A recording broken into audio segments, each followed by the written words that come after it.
Welcome, traveler.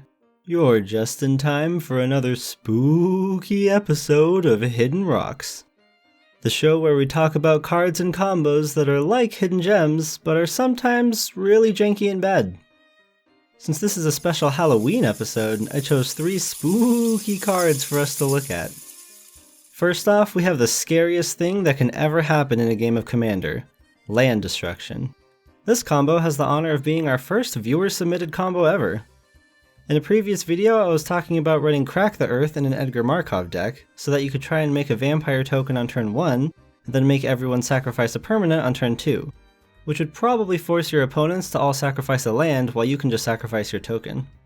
Well, one of my genius viewers, who goes by Spakes, found a way to make this combo even better.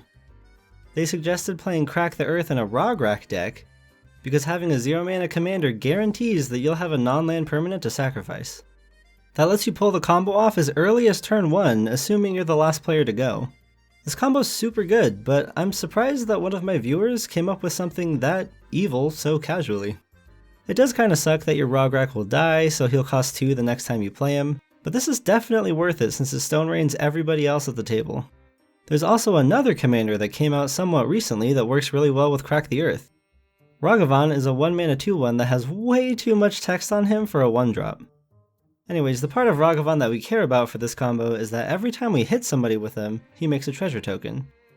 That means we can play him on turn 1, and then on turn 2 we can attack and make a treasure and play Crack the Earth, sacrificing our treasure.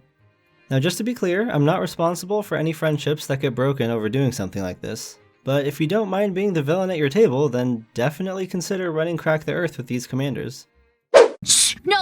Nope, stop talking, go to jail. Oh! Yeah.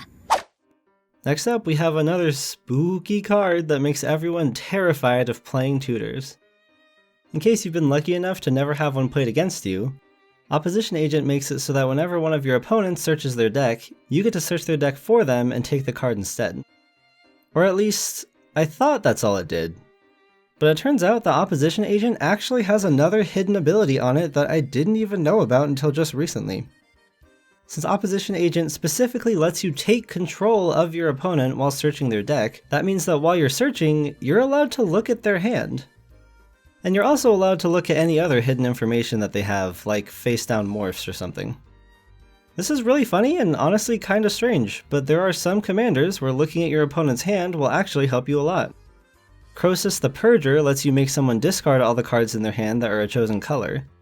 And Daragaz the Igniter has an ability that deals damage to someone equal to the number of cards in their hand that are a chosen color. So if you look at someone's hand, you'll know the best color to choose for both of these commanders. This can also be super helpful with a commander like Turgid. If you have Turgid on the board and you know that someone else has an Omniscience in their hand, then you'll know that you should probably target that player with a Thoughtseize instead of someone else. And who could forget Commander All-Star Nebuchadnezzar? I won't read his whole ability because it's convoluted garbage, but he basically can make someone discard a card, but only if you already knew that they were holding that card. Man, it's crazy to think that before commanders like Turgid, Nebuchadnezzar was probably the go-to discard commander.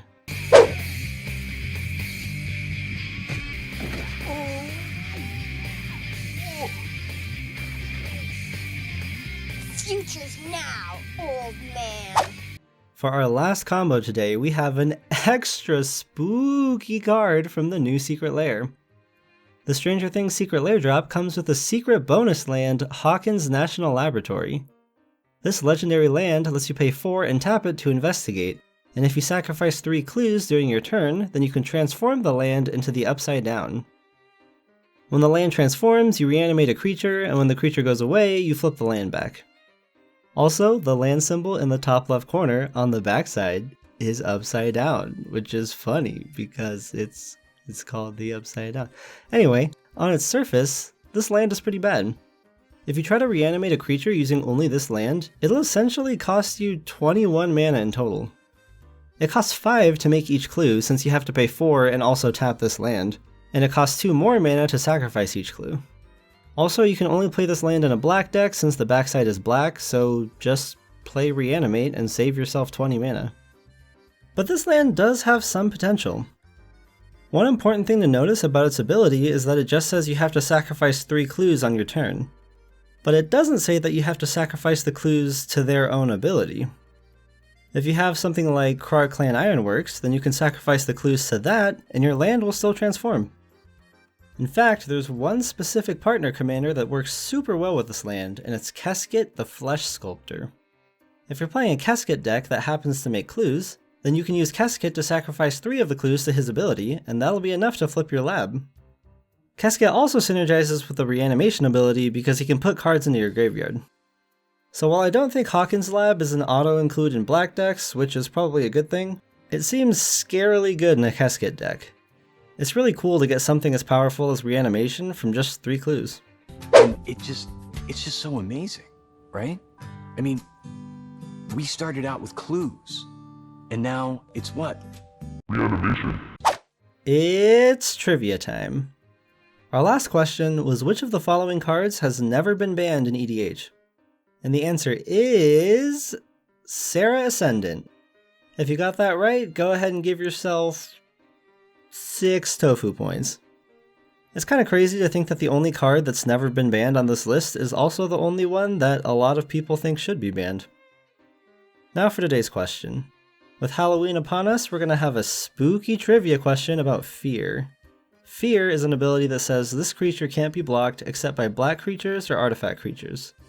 Fear was eventually replaced by Intimidate, which says this creature can only be blocked by creatures that share a color with it or artifact creatures.